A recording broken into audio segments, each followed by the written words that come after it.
Сегодня мы отправляемся в деревню Мучкас. Недалеко от этого населенного пункта, среди болот и других пресных озер, есть одно соленое.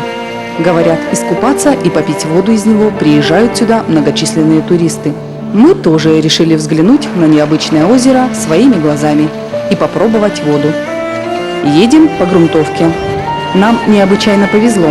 В последнее время здесь стояла сухая жаркая погода, поэтому дорога хорошая.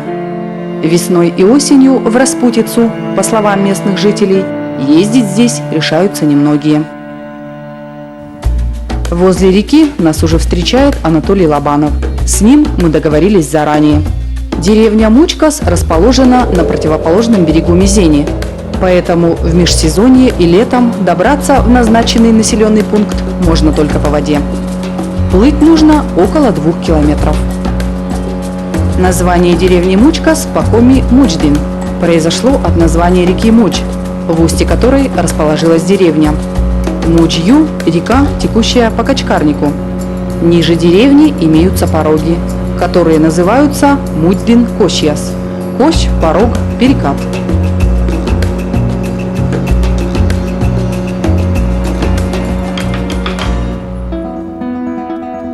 В деревне проживает всего несколько семей, в основном пенсионеры.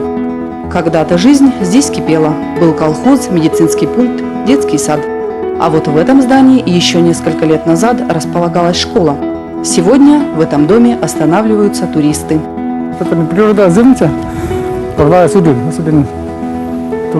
Места здесь у нас красивые. Весной отсюда, с берега, можно наблюдать разную птицу. Здесь останавливаются на отдых стаи уток и гусей.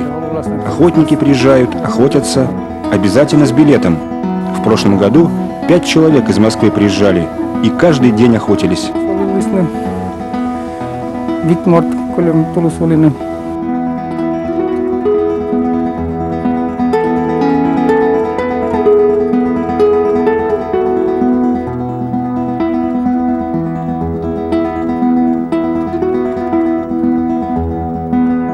Поскольку сюда трудно доставить провизию, местные жители привыкли запасаться продуктами впрок. В Мучкасе по сей день продовольствие хранят в ледниках. Издавна люди в таких подвалах со льдом и снегом хранили мясо, рыбу, ягоды. Делали такие хранилища в северной части дома, подальше от хлева, чтобы в летний холодильник не проникали неприятные запахи. В леднике любой продукт может храниться до осени, поскольку в этом помещении температура всегда одинаковая. Поздней весной, когда на улице еще много снега, заносим сюда.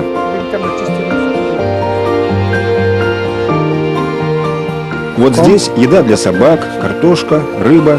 Если лето холодное, снег таять не успевает. Осенью приходится его выносить обратно, на улицу. Зимой же в таких подвалах теплее, чем на улице. Температура выше нуля. Поэтому в холодное время года здесь хранят разносолы, грибы и ягоды.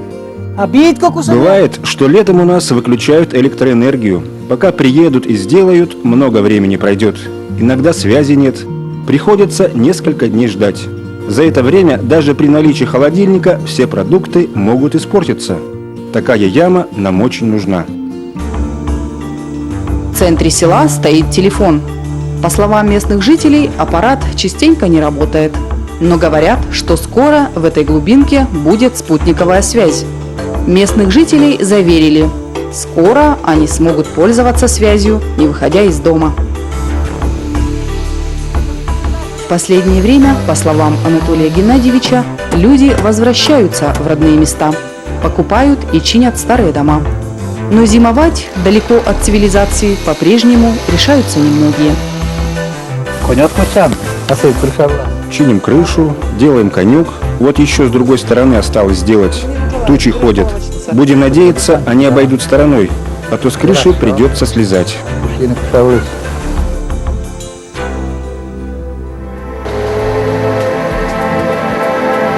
Пока нет дождя, мы все-таки решили посетить соленое озеро. Говорят, в этих местах когда-то даже добывали соль.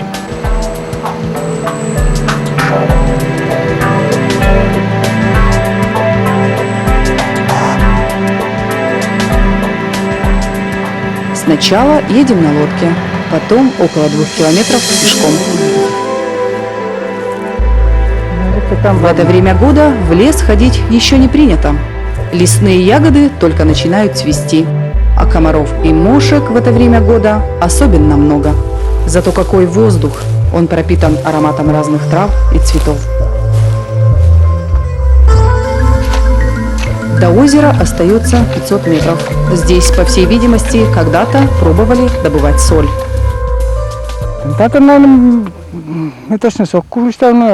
Здесь, наверное, тоже пробы брали, ведь это место ближе к деревне, но, видимо, ничего не нашли. Но колодец соорудили. Раньше он был глубже, метра 3-4, сейчас илом затянуло. Ну все, мы домой.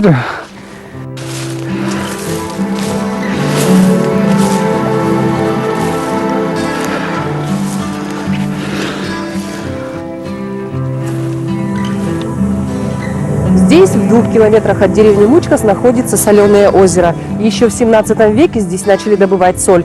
Объемы были небольшие. С лотка 1,5 на 5 метров можно было добыть всего столовую ложку соли.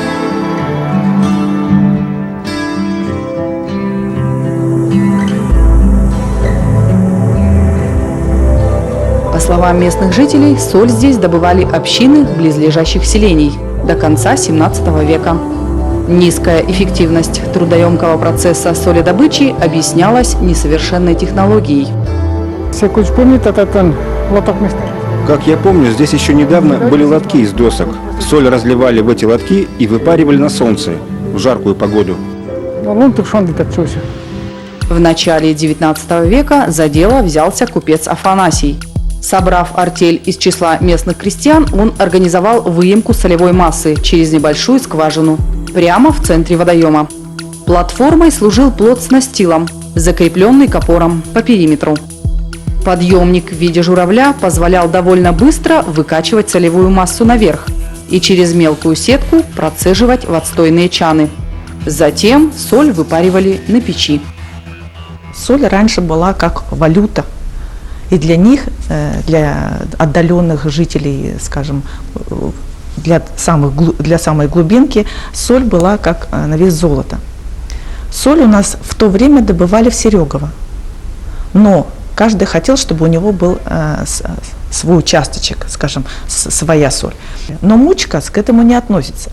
Скорее всего, вот этот купец, о котором вы говорили, может быть, он предполагал, что эта соль сгодится для засаливания, но она совершенно другого состава.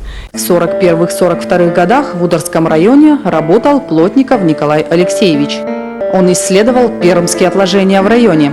Попутно ученый нашел и описал 15 природных соленых или сероводородных источников на Ударе. Еще в пермский период, около 280 миллионов лет назад, от Архангельска до Тимана был огромный морской бассейн.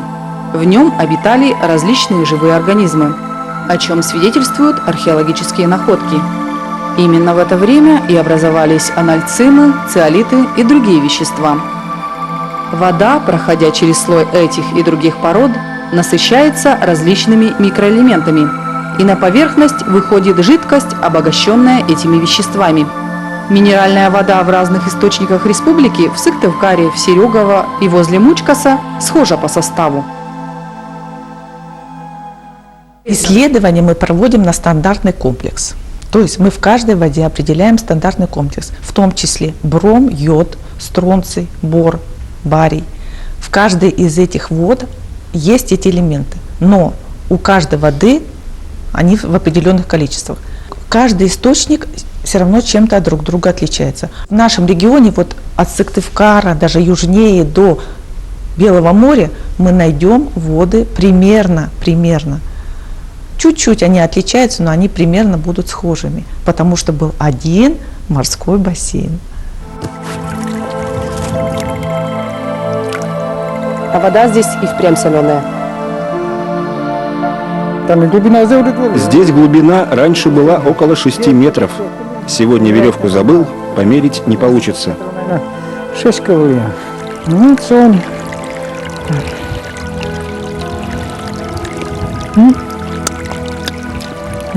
Крутая.